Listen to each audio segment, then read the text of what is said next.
7, talk too early. Oh, Indaba, talking my business isintu, nazo zonke indaba zabashona.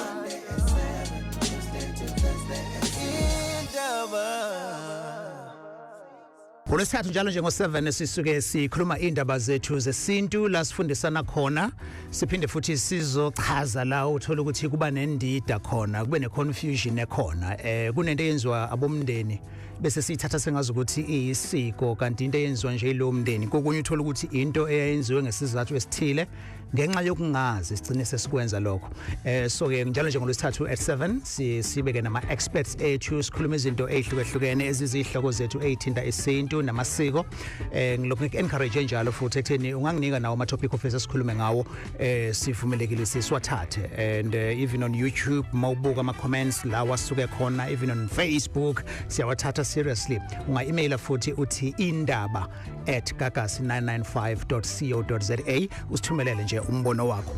Now ngokwesintu ke khona lento yokuthi kuthiwe uma abazali bakho beshona uthola ukuthi bashona nje bebengashadile leyo nto iyakuvimba ukuthi wena ungashada noma ushadelwe bona beshone bengashadelwanga or bengakwenzakanga lokho.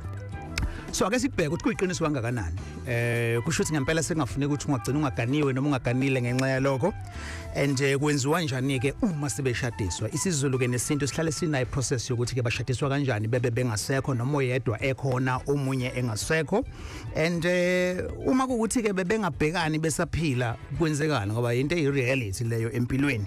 So Ongoti ke bethu bakhona ukuthi bayiphendule imibuzo le ekhona baphinde basichasisele as well. No mntwana uMelos Zulu oyi expert kulezi indaba uzobe ekhuluma nathi nje indaba zethu siyakumukela Gagasini. Hawu angibingelele nina bekawe nonke nomjona kaNdaba inhlana sezansi ngiyabingelela nami. Siyabonga kakhulu. We also have umbhalo wencwadi naye uNgoti umlekeleli imbanjwa. Sohlaza angikubingelele mne wethu ngiphinde ngibingelele uMageba bese ngibingelele isifundazwe sonke sikaMthiyane nabalaleli bomsakazo omkhulu iGagasi FM.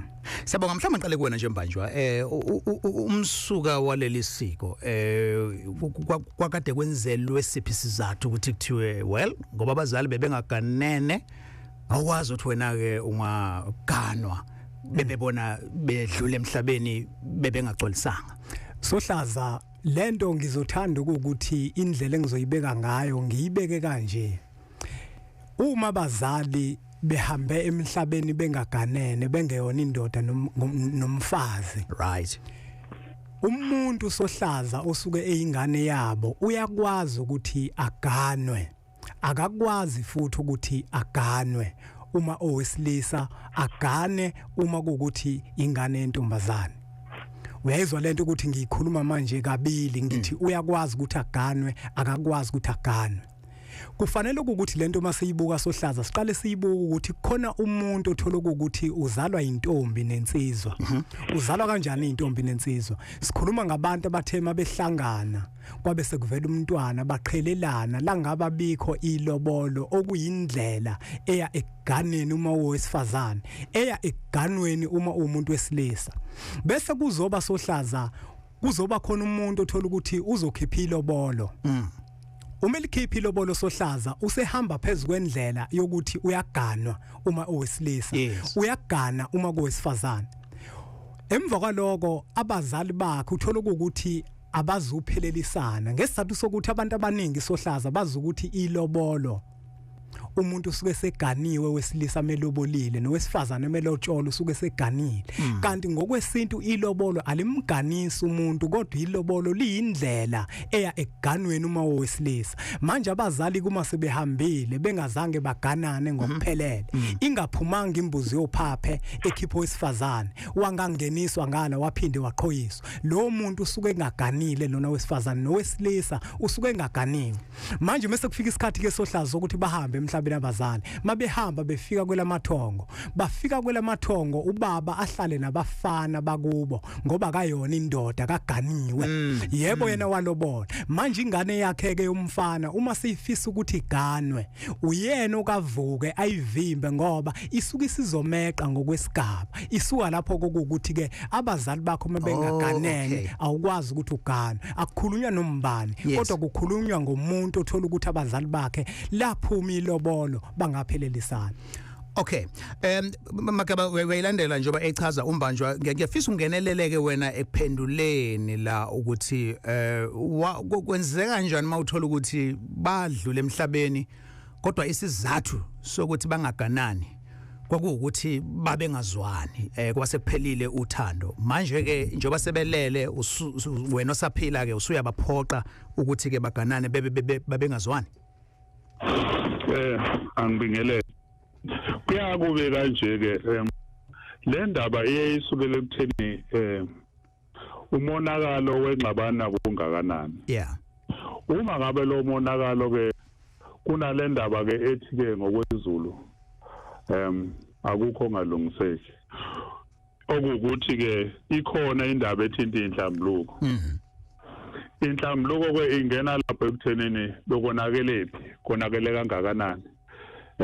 Bekuyikho nokungabe sekubaqhelanise lokho bobabili njengoba base beqale nendlela yokuthi balobolana manje ke uma ngabe kwenzeke njalo iba khona ke lento ekuthi kumele kuhlalwe phansi kube nenhlambuluko njengoba bobabili abasekho seyikhuluma abantu abahlezi ngokwenyama manje bazothi manxa beyikhuluma bayikhulume ebukhonge ibe njengokuthi bayakhonga kuhlale inhlangathi zombili uhlangothi lukamakoti nohlangothi lomkhwenyana luhlale ke luyidingide indaba lufinyelele esombululweni leso sombululo ke kuyoba ngokuvula kwenhlangothi zombili hleze ke bese kuyafinyelelwa ke lapho ke ekutheni sebengaqala ukukhulunywe ngokuvumelana ngoba lapho uma ukukhulunywa ngendaba yenhlambuluko inhloso yakho kusuke ukuthi kufanele isiphetho sakho kube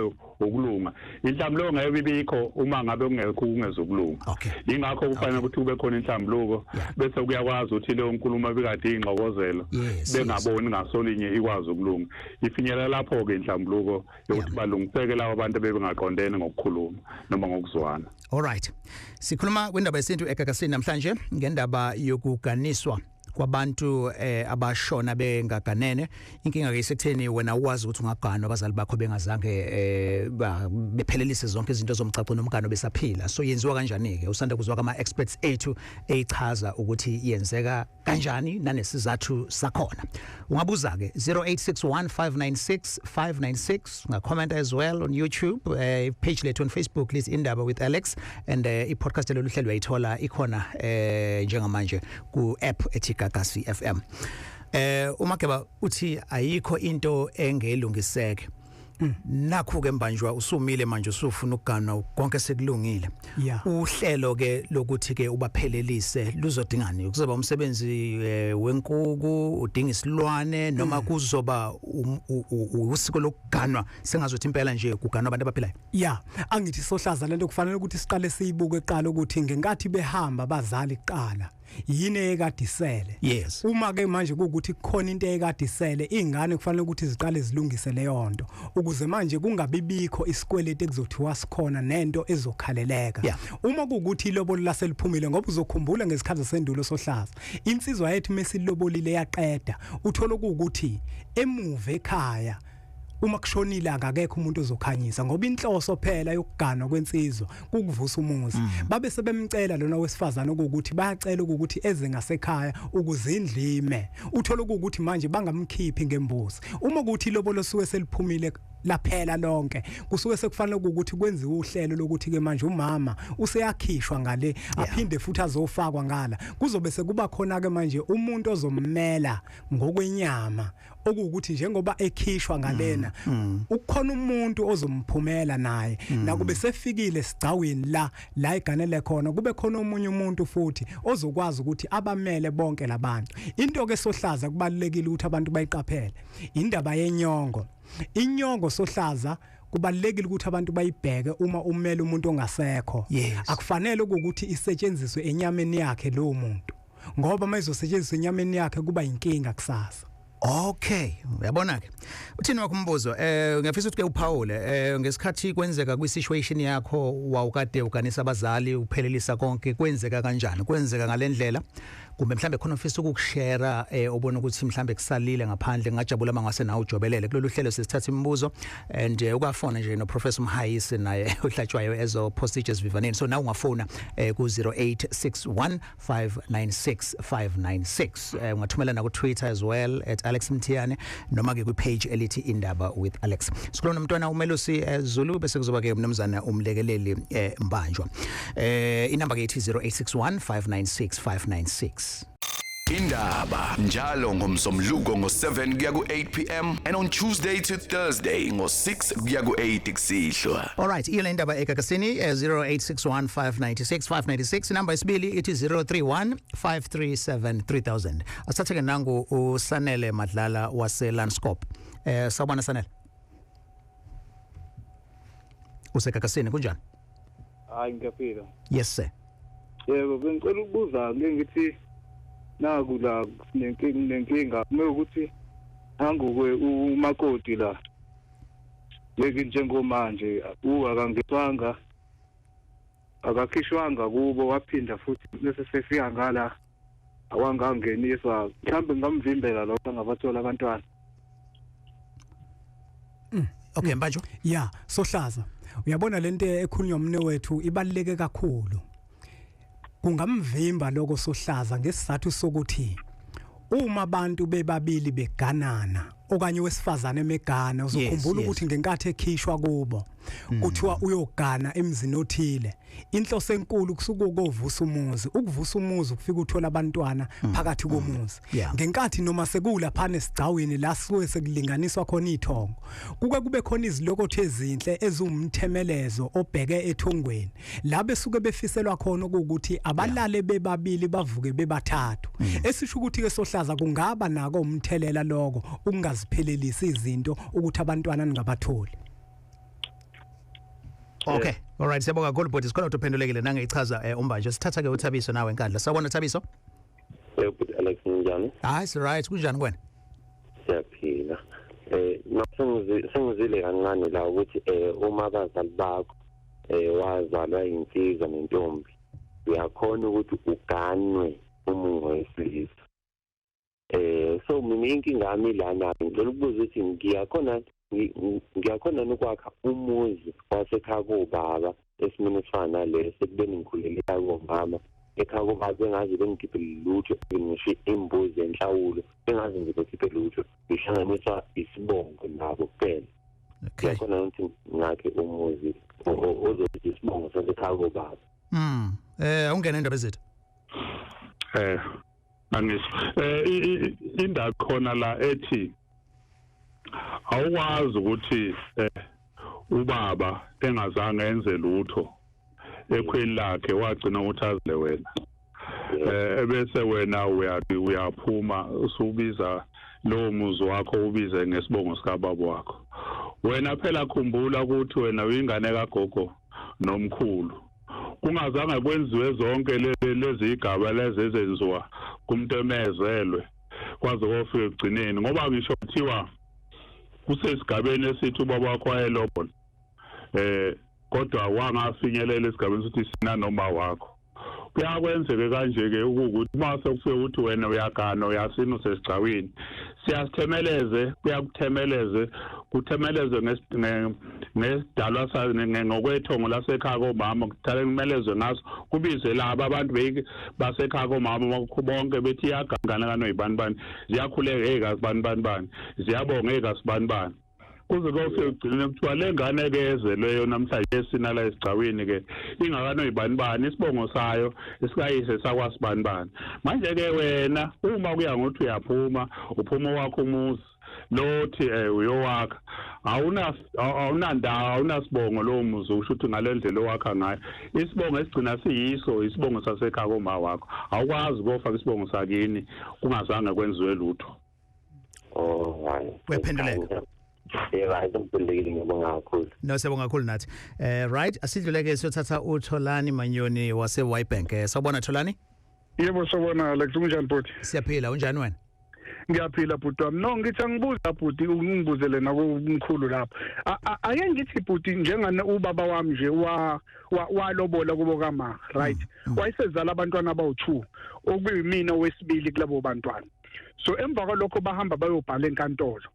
Baqhubeka abazali abanye abantwana futhi bebhalile enkantolo. Bathi ke okungenzakalanga ubaba noma abadanga umshado omhlophe. And mina nabantwana bakithi asikhishwanga kubo kama. Sasibadala ke sikhulile kuyimanje. Nankaniwe izinto ayihambi kahle emshadweni.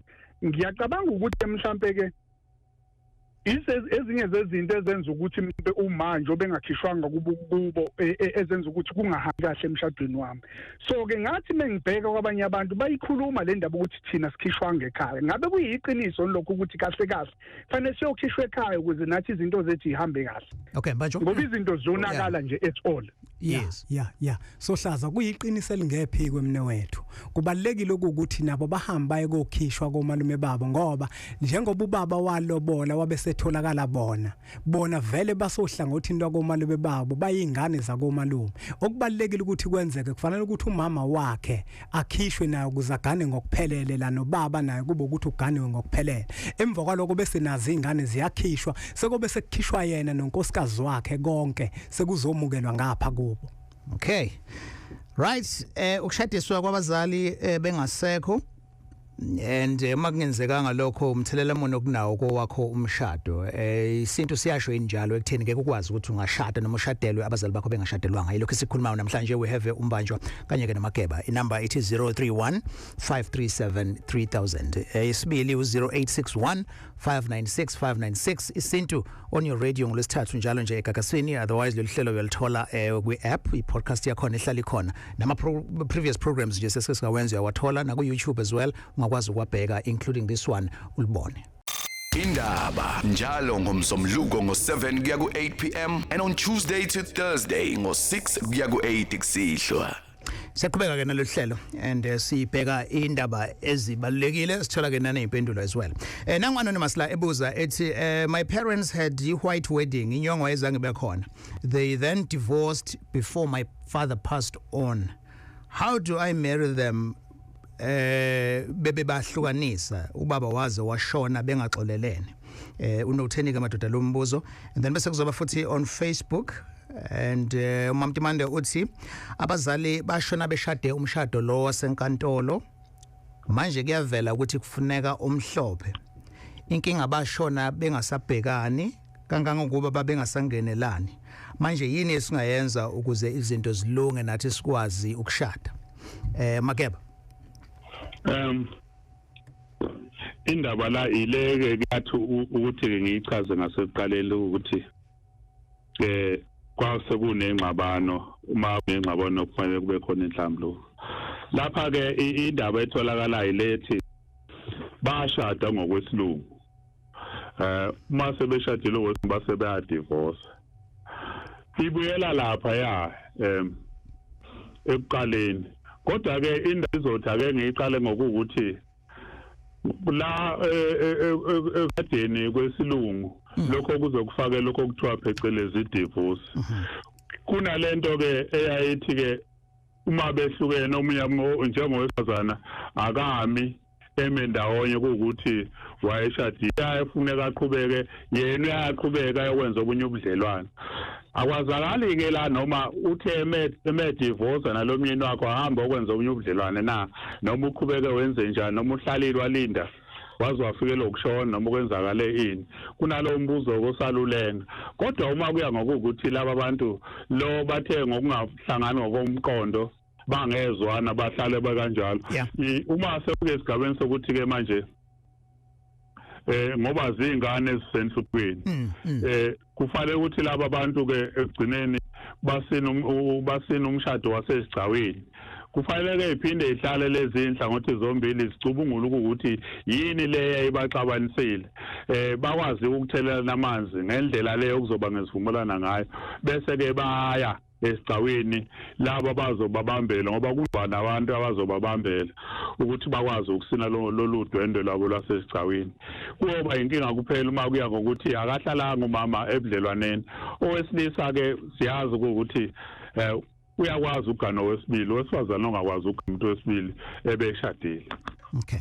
Sizokuyikhava yombili imbuzo. Yes, all right. Ngokulungile sisebonga kakhulu. Thatha nango uDubazane la wasemtshezi. Dubazane. Mthiyane niyaphila? Yebo siyaphila, unjani wena? Siyaphila, ngibingelele nehambo ubaba uZulu kanye no baba uMbatha. Thokoza kahle. Yebo. Cha no Mthiyane ubuthe singayishare experience angazi noma ngivumelekile. Yes, siyafisa ukuzwa. Cha bengiba umuntu mhlambe ekhaya njalo makuthiwa kuzokwenzeka izinto especially kuboma mhlambe eyithinta umsamo, ngiba umuntu ohlabekayo kakhulu, ngiba umuntu ohlabekayo ogulayo. Kwaze kwavela ngelinye ilanga sihambile siyohlola ekhaya, ngathola ukuthi no, ugogo wakho benomkhulu abashadanga ngendlela eyiyona yona. Kwadingeka ukuthi siphindele emuva siyolungisa leso simo leso kanti izinto zonke zizolunga kangangoba kwaze kwavela nokuthi ngisho nani njengani abantwana niyibiza ngesibongo lesiniyibiza kusona. Kahle kahle kumele nganiyibiza ngesibongo sikagogo ngoba umkhulu akaphelelisanga yonke into kubo kagogo wakho. So sengisho ukuthi zibuhlungu lezi zinto ngoba zihamba hambe uthola ukuthi abazali bebeyifihlile bese yisala kuthina singabantwana. Yes iloko nje bengifisa ukuthi nje nami ngikuveze ukuthi kona kubalekile ngempela nanokuthi ke bese sengizocela mhlambe kubili ihambeli zakho ukuthi zethu kuhlala kona. Yeah.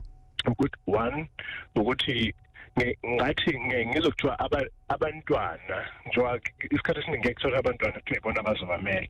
So ngifisa ukubesibekosele ubungozi bokuthatha izingane ezisencane ezingakazi lutho kube izona ezima lapha yana. Bese kuthi two njengabantu abasuke sebehambile iziphi mhlawumbe ake ngene semase sekuthiwa kuyabiwa kakhulukazi ukuthi iziphi impahla ezibalulekile ngasuke sesigcina usiko. Angicabanga ukuthi sengathiwa sabela wonke umuntu oba la ngaphakathi ebaleni. Ngiyabonga kakhulu. Siyabonga futhi ngokuthi ushare istory sakho kithini. All right. Emva nje ngiyakubona ufisa uPaul. Yeah. Sohlaza. Umno wethu uthinta nje into ebalekile kakhulu. Uma ukuthi simlalele kahle uthinta indaba yokuthi ugogo wakhe nomkhulu wakhe babekade bengaganene. Uma kwenziwa izinto ngokomsamo yena wephatheka kabi. Okusho ukuthi wayekade egula. Angithi manje lento Sohlaza siya ekutheni leko malume lakhe enazitshela ukuthi ko malume aliqondile sekufanele ukuthi sihlehlise ugogo kuqala simuse sibongweni sakhe bese nabo behlehla beyakhona. Angibuye ke Sohlaza ngize la ekutheni ukuthi izingane kube izona ezimayo. Akukwazi Sohlaza ukuthi izingane zakho uzala ukuthi kufanele ukuthi kube izona. Akukwazi ukuthi kwenzeke lokho. Uzokhumbula Sohlaza ukuthi lo muntu lo wesifazane unodade wabo. Uyena umuntu ukudade wabo ekumele ukuthi amele udade wabo. Ngoba lengane lezi Sohlaza ngenkathi ekhishwa lona wesifazane kusuke kufanele ukuthi zisale komalume bazo ngoba nazo kusafanele ukuthi zikhishwe ngembuzi. Azukwazi ukuthi ziye kubo zobuka umgcaco kayise nomgcaco kamama. Kufanele ukuthi zona zisale umuntu ekufanele ukuthi amele udade wabo. Ngisho kuthiwa khona ingane yomfana nayo ngeke ikwazi ukuthi imele uyise ngoba izobika umalume bayo ilindele ukuthi ikhishwe komalume bayo iyokwamukelwa ngale. All right. No icacile. Siyayezwa uthini Makeba? Ngicela ungena kuza kwethu umbanje. Lana futhi okunye okukhona ukuthi usekuleso sigaba umbanje wakhuluma ngaso ukwazi ukubenjola zingane zakho ezalayo. Uma kuya ngokuthi ngendlela ukuthi mhlambe ogogo sebekhulile babe ngazange bakwenze lokho. Okuyenzeke nesenge ngakusebenza ukuthi kuba abazukulu bakhe ugogo abama kuleyo ndima bambambele kuze kufike kusho ukuthi abalumkhulu ngapha umzulu omfana uma wentombazane ngokunjalo nangapha abambela ugogo kuba izinto ezinjalo abazukulu hayi amadodana ke izingane zakhe akwazi ukwenzeka lokho ngoba enye into inansi phela esuke ikhona njengoba uza kwethesho umbanjwa kusuke kukhona inyama leyo kuthiwa yokuqhoyisa kunjalo le ngezukudliwa yilabo abantu bazalwa yilabo abantu okay abayithinti manje ke laba abazulu ke yibona abazobambela ugogo babambela umkhulu ekugcineni kufanele kube khona impahla eyimbuzo ezokwazi ukuthi laba abantwana ke basuswe laba abathathe bebabambe yes yeah ubese buzela le ndaba uthi phela mangabe sekwabiwa ngeke kusenziwa ngazi ukuthi abantu abasaphila kunezinto nje ezibalekile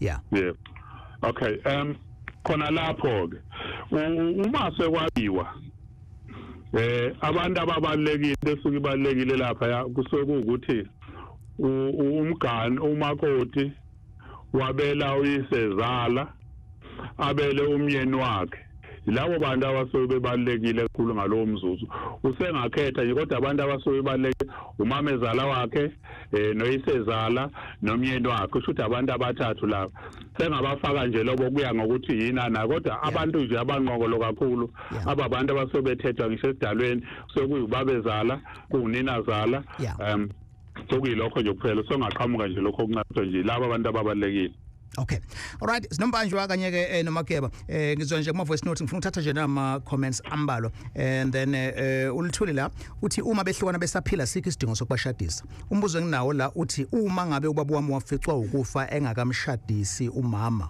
engakamshadi kodwa yena wayenaso isifiso sokumshadisa kwamandla ashodayo mina njengendodana yakhe ngakwazi yini ukuthi ngiqhubeke ngibashadisa and then bese kuzoba ke unkosinathi la ezothi ngicela ukubuza la umama walotsholwe ekhaya wahlala khona until behlukana nobaba and umama wagana kwenye indawo la ashonela khona nobaba useshonile so manje kuthiwa umama usefuna ukubuyiswa la ekhaya axoliselwe ashadiswe ikhona yini into enjalo sithathe lembuzo yombili mbanjwa yeah sohlaza uyabona lena ubaba walobola waqeda kufanele ukuthi lento siyicubungule singavele nje siyithathele phezulu umageba uthinte indaba yenhlambuluko kuyindaba enkulu okukuthi ubaba njengoba nje alobola waqeda emva kwaloko baseke manje wangakwazi ukuthi aphelelise kufanele ukuthi sikubuke nako ukuthi engapheleliseni kwakhe ingoba eshawa amandla umama yena kade sehlala naye ngoba uzokhumbula ukuthi nakubabelobolene kodwa manje lezingane lezi zisohlangothini la komalume bazo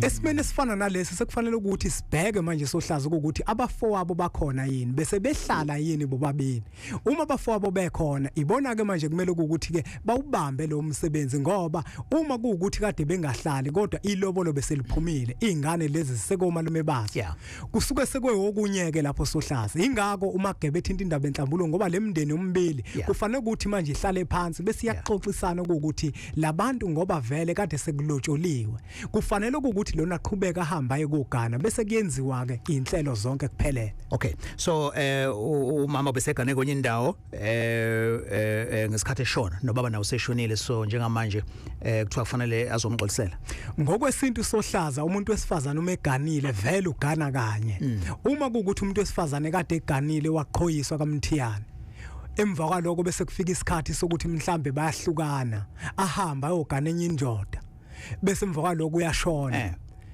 le kumele ukuthi angcwatshe khona sohlaza kusuke kufanele ukuthi angcwatshwe la ayegane khona kokuqala lekwagqitshwa khona umswane wenkomo yamqhoyisa kokuqala okay asatha yena ama voice notes Babo Alex ngicela ukubuza ukuthi uma ngabe abazali bakho balobolana ngendlela benza ngayo kwaze kwafika ukuthi bahambe bayobhala izingane zangaye koshintsha isibongo kube nengxabano kubona abazali then lo wesilisa kube ukuthi uyadlula emhlabeni intombazane yenze njani ke lapho mase kufika esimeni sokuthi ngabe iyagana manje Alex mfowethu ngicela ukubuza mina la ukuthi uma ufike ubaba wakho wakuthola maqeda wangakuhlawula kini komalume kubokama wakho maqeda lapho ubaba wakho wayeseshona kade engakuhlawulile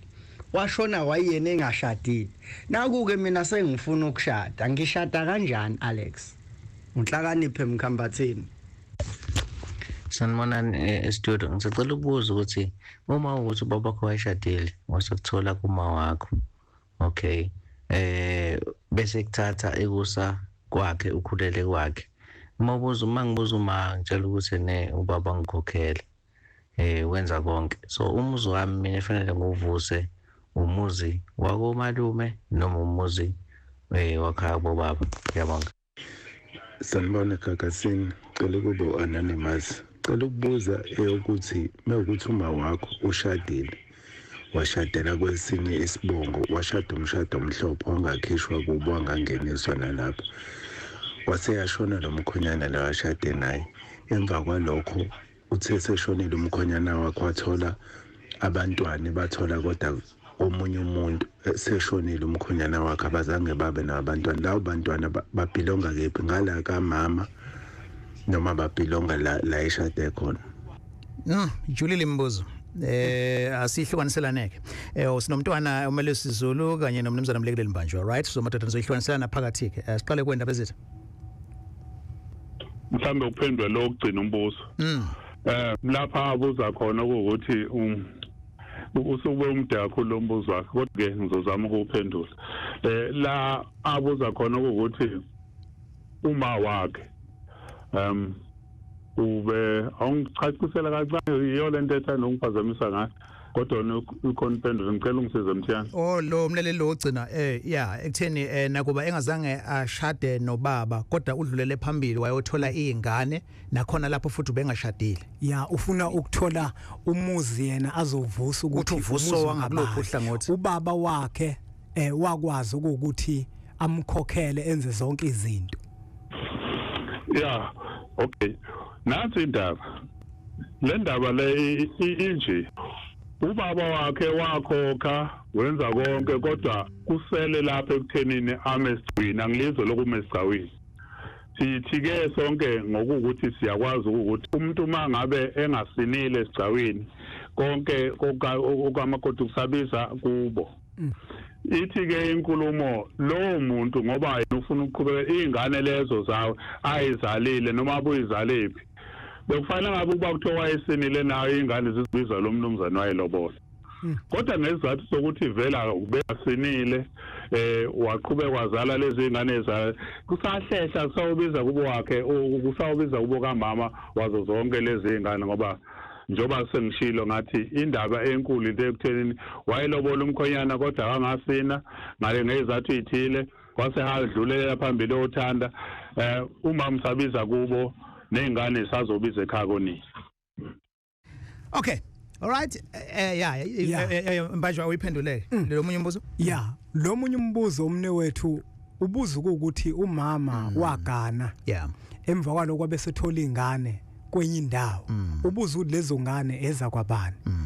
Angikubeke lokusohlaza ukuthi isintu sithi uma umuntu wesifazane eganile wabe sephuma ngaphandle ethola izingane, lezo ngane zibiza lesibonga aganele kusona. Kodwa into ekufanele ukuthi siyibheke kusuke kufanele ukuthi sibukeke manje isisekelo sazo ukuze izinto zihambe kahle, ngoba inkunzi sohlaza isuke izazi ukuthi okanye ithongo lasekhaya suke lazo ukuthi iyiphi inkunzi, imuphi ubaba walengane, ngoba izingane zamalongo sohlaza yebo ngokwesintu kusho njalo ukuthi ezalaganele khona unini, kodwa izinto zabo zivele zibhede. Yingakho kubalekile ukuthi sibuke isisekelo sabo ukuthi kuze izinto zabo zilunge, imuphi umsamo ekufanele ukuthi balungise kona izinto. Okay, sure. And then ke umlaleli wethu lo oqala ke obekhulumela ngendaba yokuthi bagcina bebhalile so yena ke njengoba eyintombazane uzosebenzisa ziphi isibongo ngoba babesebenzisa isibongo esirong. Uyakhumbula umlaleli oqala? Lo muntu sohlaza abantu mabebhalile basuke labo bantu ngokwesintu basuke sohlaza bengahleli ngokuyimvumo yethongo. Kodwa basuke behleli ngokuyimvumo yabantu abaphilayo emhlabeni nomthetho ke osiphethe. Leyo ngane entombazane uma yonisigana kufanele ukuthi iphumele komalume bayo. Uma sekufikwa lapha emzini esigcaweni ila kobe sekushiwo yonke into ukuthi ke lengane le iyingane ewumshana wethu thina bosibanibani, ngoba izobe ikhishwe komalume bayo ngoba abazali bayo abaphelelisene. Okay. yabona ke mayiba complicated kanje that's when usudinga bona ke abantu abama experts njengabo nje ombanjwa noma geba ile ndaba esikhulumayo leyo yokushadiswa kwabantu uzwile earlier on bezothi ungathatha ingane makukhona abantu esibamela abangasekho kodwa ungalokuthi uyichele ngenyongo right and kunanemhibatho nje eminingi eyenzekayo okay indaba eGagasini did say ukuthi ungabuza imibuzo but ushare as well ukuthi ni uyenzileni lo msebenzi luwenze kanjani imphumela yakhona ime kanjani Indaba njalo ngomsomluko ngo7 kuya ku8 pm and on Tuesday to Thursday ngo6 kuya ku8 kusihlwa. All right 0861596596 IndabaYeSintu and siba seGagasini nje ngolesithathu kuze kube u8 and lolu hlelo ke uzothola podcast yakhona kwi-app Gagasi FM search for channel Indaba and we are here on YouTube thank you for watching and ungakwazi nokuthola ke lama videos kuyona i-app uqobolwayo now asathe ke ukhabzela ezulibomvu khabzela ukwindaba yebo Alex yebo baba yes sir. No ngithambekelele noma ngijwayela lolu hlelo ngizwe ngiyafisa nami ukeda kulezi ingcwedo nazo sesintu yes kunendlela le khona okumele kuzame la khona sekwenziwa ama negotiations siyafisa ngazuthi mhlawumbe kubantu abangasekho kakhulukazi noma sebashona ngoba ngendlela sesimo sempilo noma ngendlela sesimo sezomnotho ungabe sekubizwa ngendlela yesimanje mhlawumbe mangabe kwenziwa indaba zamalobolo komalume nami mhlawumbe kubizwa ngendlela yakudala mhlawumbe ngabe u20 rand 10 rand ukuze kugcine kwenziwe iprocess kushadwe kudlule ezinye zezinkinga ezenzuthi ugcine ubambelele ekhanda mangabe kufanele ushadise uma wakho nobaba wakho beshadelo ngenxa ukuthi ubona sekusinda kakhulu obufika lapho uthi uyaxoxisana nabo bekumbe eqolo bekushaye la entanyeni uhlehla ubuyele emuva ugcina usujamile usomile nanokunye lana engikubhekayo lokho ukuthi mangabe bezoshada labantu beba u2 engicabanga ukuthi abazukulu okumele kuqinisekiswe kubona ngempela ngale kagogo ozoba umakoti kumele ube umzukulu wendodana nangapha umzukulu wendodana ngoba inkinga enkulu ile ukuthi mhlawumbe uzoqinelwa amantombazane mhlawumbe azofika intombazane ngoba mina engiphethe umcimbi wonke ngizocela ube ingane yami ezinye zezinkinga esihlangabezana nazo lezi emzini obabamkhulu ekutheni ngoba umcimbi wethu yena mhlawumbe mina nginamandla indodakazi yona ephethe umcimbi igcine sithi akube indodana yami ezoba umkhwenyana nangale ezinye izinto egcine kusekuthiwa abashadanga ngenxa ukuthi kwahlakazeka lezo indawo enjalo nalelinye point elokugcina Alex lelokuthi kuneyinkinga ezikhona lezi zokuthi ngiyafisa ukuthi kuke kukhulunywe ngakho lokho kushiswa kwempepho impepho izoshiswa indodakazi inkinga le uthothi indlela ngimdala kumele ngishise isihlasele lento emzini obabamkhulu ngaphela ngiyafisa ukuthi ikihlaziyo betshena abantu ezweni ukuthi impepho ayishiswa umuntu esifazane kungani kuze kufike lapho kodwa bayasiqilela kunzima bo yebo madoda yes asiyakuzwa kabzela all right yakhala indoda la iyakhala Sohlaza kona kuyiphutha Sohlaza ukuthi phakathi komuzi bekhona abantu besilisa bese kuthiwa impepho izoshiswa umuntu wesifazane akufanele ukuthi kwenzeke lokho impepho ayishiswa umuntu wesifazane sibuye sithi yashiswa futhi kujulileke lokho Sohlaza ngoba ngiyacabanga ukuthi kufanele ukuthi siyithinte nje ngoba kukhona umuntu ogogo omdala phakathi komuzi ongakwazi ukuthi ayishise impepho ingakho kungafanele ukuthi sase silibeka kufanele sichaze ukuthi onjani umuntu wesifazane ongeke azayishisa impepho phakathi komuzi intombazane ngeke izishisa impepho phakathi komuzi okay siyabonga sesikuwena nawo kaMasho anonymous sabona ninjani baba siphilile kunjani kuwe ngiyaphila ngiyaxolisa mphethe nami umkhuhlane ngazi noma ngizozakala kahle na bengithanda ukuthi indaba noma ngiyifice endleleni kodwa ngenxa yokuthi sengihambe nayo kakhulu ngenza this process ekukhuleni kwami shuthi ngikhule ngumntana ohluphayo ngokwempilo ngoba kuthiwa nginabantu abadala then kwathi ngelinye ilanga ngihlangane nomunye baba then bese ngitshena bengibuza isibongo mina ngisho isibongo ngoba phela ngumntwana ozalelwe kabomama ngisho isibongo sakhabo mama ngoba umama naso isibongo sakuba ebese ngitshethe ungaphinde kusebenzise ngoba kunekhehla nje lephezulu elidinwa kami usebenzisa leso sibongo aqeda ngishiye kanjalo then mase ngifike ekhaya ngifike ngibuza then bachazeke ukuthi engathi umkhulu nogogo bagcina bebhale ngesimanga semizi yasemkhumbani that's when we started ke ukulandelela then bese sinikeza umhlahlandlela sibuhambe endaweni yokuhambisa izinkomo soqedela izinkomo umuntu oyesinikeza umhlahlandlela thina saba nenhlanhla ngoba okokuqala wasibuza ukuthi njengoba nizobasiganisa ugogo nomkhulu yini ayenza ukuthi bengaqhubeki bagane. Then kwase kuyachaza ukuthi ugogo washona eseluka amacansi vele washiya abantwana bebancane. Udade wabo bezama ukungenelela saqala lapho kwathi askipha u24 nembuzi le ubikibiki. Sahamba sayokwenza lokho lo 24 omele inkomo ezaseyikade yisele nembuzi le ubikibiki ukuthi isho ukuthi kwasekwenzelwa uma kagogo. From there sase siyakwazi ngase ngiyakwazi ukuthi ngenze noma kwathatha isikhathi kodwa ngithandaza ngicela kubona ukuthi ngoba belokho befika kumina ngicela bangipha amandla ukuthi ngibe namandla ngikwazi ukubenzela lo mcimbi. Then size sikwazi ukuthi siwenze umcimbi. Uma siwenza ke umcimbi ngeshwa akusekho umuntu oyisesele kagogo sekwamanxewa kodwa ozalweni saba nenhlanhla kwabakhona ozalweni abakhipha ingane ezomela ugogo. Le ngane uma imela ugogo sayigqokisa sayenzela konke then ngase ngithenga konke nekist lapho kwasekukhishwa ugogo then ngase ngithenga nembuzi ezomela abantwana bamantombazana okuwomama lapho kanye nabafana okuwomalume labo ngoba phela njengoba shuthi bebiza isibongo salo baba wabo abakhishiwe nabo nogogo naye akakhishiwe kwagcina nje shuthi kwenziwe lokho kwesilungu kwabe sekuthi ngapha sabe sesilungisa ke sesilungisele ukuthi bazongeniswa emva kalokho futhi angazi ke but sasesithina umyalelo sesithola fanele labantu sibageze ukuze labantu abadala bangahlali kubo ngoba abanye uthola ukuthi bayahlala kubo ngoba nje umntwana lo wayemela ugogo eksina nasesigcawini ngelanga nje ukuhlinzwa kwenziwa konke wavele wanomunye wakhala umuntu sabe sathe sithi khona okwenzakile mhlawumbe kuyiphutho okurong kwathiwa yasinike shuthi umuntu lo osimenzela ubesekade alinda. Basho ya sohlaza usisi uyafakaza lokho ukuthi lento esikhuluma ngayo iyinto eyenzakalayo. Impunga yesintu sohlaza kukhona indlela yesintu ejulile kakhulu njengoba ngishilo ngathi umuntu kubalekile ukuthi umuntu omele inyongo ningalingena imithinte ngayo ikhona indlela ekwenziwa ngayo ngoba abantu abaningi uma bemkhathile ngenyongo abasamgeza ayisababikho imbuzi manje yokususa leya nyongo.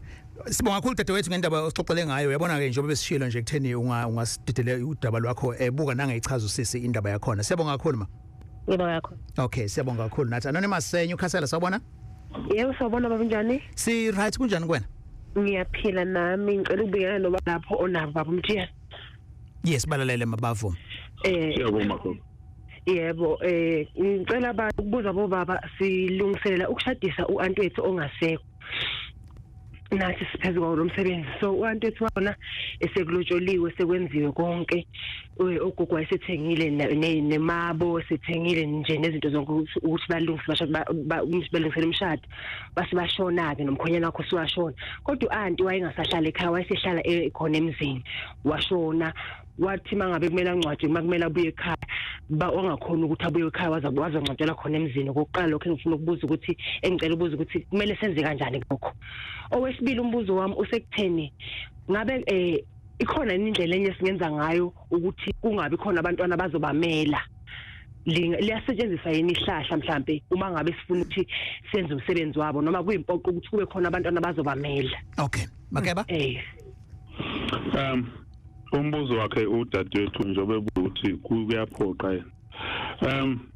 Kubalekile dade kube khona umuntu ozowamela ihlahla lisebenza kwesinye isigaba la ngoba kuzoyiwe esawini. Kumbula kunale ndaba yokuthi kufanele ukuthemelezwa. Uma ukuthemelezwa sikhuluma ngokuthi kusuke kuzosuka abawamakoti beyobonga bethi mkhonyana osilobolele kahle. Ilapho uvume okufuneka khona ozohlala endaweni abambele umkhwenyana uma engasekho ahlala lalele ukuthi bathina basekhweni lakhe. Bese kuphinda futhi ngapha nangokwenjalo kuphinde kushintshe futhi ukusaphe sokungena ke ikhetho babiza ukuthi ikhetho ufike khona umthimba wakwamakoti bese kuzoba ikhethe la kwamkhwenyana kuphinde futhi mase kuzokhethwa bese kuba abakhwenyana abasebenzo hamba bema phambi kwamakoti baphinda bamemeze lezo inkomo. Ingakho lokhu kubalekile ukuthi babe nabantu abazobabambela ngoba ngesikhathi ukuthemelezwa kuzokufinyelela lapho kuthiwa khona ziyabonga inkomo ey'kasibani nosibani bese kuthinta la amakhanda akhona lawa inyamalelo ekhaya noma lowo mndeni ngokumenyezwa ngamunye. Yingakho-ke dadewethu ngokafushane ukuphendula ukuthi kuyabaluleka ukuthi abe khona into zokubambela. Yep. Okay. Angikholwa ukuthi uphendulekile masiyabonga kakhulu. Right, sithathe-ke uLucky Dube Mtuba nawo. Lucky. Kunjani na? Siyaphila enzwakala kunjani kuwe? Ngiyathokoza mkhulu ngiyaphila ake ngikhawulile isikhathi sokuhleka yes sana ngicela ukubuza la ukuthi nakho-ke sengiqedelela ubaba wami amalobolo-ke manje wagcina mhlawumbe ethe baba nami sengifuna ukugidela kanti njalo belo ngokwemfihlo mina ngazi umama wakhuzuka uma besaphila akhuzuka nenye indoda abazali uyethesela lo wakithi wangatshela ngoba osethe baba mina namba zami zingakanani empilweni yami uma mina ngizophaphazela ngishaya isifuba ukuthi lo ubaba wami fanele ngikhale ngaye kwanduba kugcine mina izinamba kumina zizoba ngakanani ngizolalela emsakazweni ngibonga. All right, no sebo. Yes Makeba. Indaba njalo namanje kukhona into ethanda ukukhathakhaza kancane lena ethi amadodana athi aqedelela obaba yonakala leyo ndaba ngoba lo muntu ke eseyinsila yasekhaya konini usengazanga akhishwe lapha njengoba sikhuluma ngokukhipha abazali lo muntu usuku sesekhaya konini umbuzo osala ke uthi bapha abane wabo noma bafowabo bomkhwenyana ngoba yibo kufanele benze lokho uzaphose kulesi sele nje lo oyindodana ngoba efuna ikusasa lakhe kodwa ke basuke bekhona abafowabo kalo ngoba kahle lo useyinyama umfana kagogo umfana kamkhulu lo akafanele ukwenza into ethinta uyise ngoba uyise akakabi njalo. Ngingasayiphathi ke leyo ukuthi ke njobe ekhuluma ethi uma wakhe wakhubekwa wawa wasesevuka naye iyaqhubeka namanje ayimusi laphana athi ufuna athi usiza khona uyise wakho isamhlehlele icala lethethwa phi esathethwe ekhaya konina wakhe lapho kufuneka ukukhulume khona inhlangothi zombili ukuthi kwenziwa kanjani uma kunje ngoba phela usewile lo inkehli le yawayo kahle ngolimo oluqondile ngoba phela umuntu beselungela ugani mangizwa nje kushiwo uyinkehli manje ke kufanele bakuyakhulumeka ke abakho ngofune bangene kule ndaba bakhulume nomukhwe noyise uwenze izokuthi uma sekwenzekele uma ngabe kungukuthi abezukuyifihla inkulumo ngoba kufanele ingafihlakala inkulumo ukuze ikwazi ukuthi ibe inkulumo esihlambulukile iqhubekele phambili miqhubekela phambili nokezwakala. Sefike la sibamba khona ke lengxoxo yethu. I hope ukuthi khona okucoshile nawe and kusangakwazi ukuthi kulungiseke mhlawumbe kungenzekanga ngendlela okuyiyona and mhlawumbe ukuthi khona isigaba esithile sale ngxoxo esisalele ngemuva ngokucabanga kwakho ungasi advisor sithatha ingxoxo yethu siphinde siyibheke ngenye angle. Siyabonga kakhulu besinomntwana uMelusi eZulu. Siyabonga Makeba. Thokoza baba. Bese sibake no mlekeleli mbanjwa impunga yesintu. Ya sohlaza asibonge kakhulu. Ngitholakala kanjani ke Makeba ayusinike inamba zakho ke? Inamba yami angiqala ngendawo nje ngikuyona ekhaya kwakithi kuseshowe endaweni isifunda sami kusehabeni ke bese kuzothi ke inamba yami ke yo engithola kuyona u072 56 98 724 phelela lapho.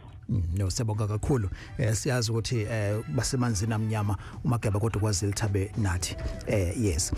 Awosinikeze yakho inamba mbanjwa? Yeah, sohlaza impunga yesintu abantu abafike kuyona emphelandaba ehhovisi lawo sohlaza inombolo abayithintayo ithi 078 959 1894 okanye 071 627 6343. Benzi appointment? Ya sohlaza. Okay. Ya bangavele batheleke nje ngoba kufanele ukuthi abantu sibahlelele sohlaza. Yebo. Ngicabanga nakuMageba futhi kufanele kwenziwe appointment. Angithi indaba ezitha. kunjalo khona ukuthi umuntu afonele nje asicheck njoba siyabantu asehla senyuka sibiza wonke inkalo lezi umuntu egijini. Yes. Indaba yesintu sibamba la namhlanje. Sophinde siqhubeke nama topic amanye sithumela le yakhe topic nawe singayijabulela usi-emailele indaba@gaga995.co.za. La ku YouTube yes khona la asiqhubeke sikhulume khona la siyabonga kakhulu. Indaba was produced by Mr. Funda Mabaso ngingu Alex Mthiyane. Special open line on Mondays at 7. Talk to us.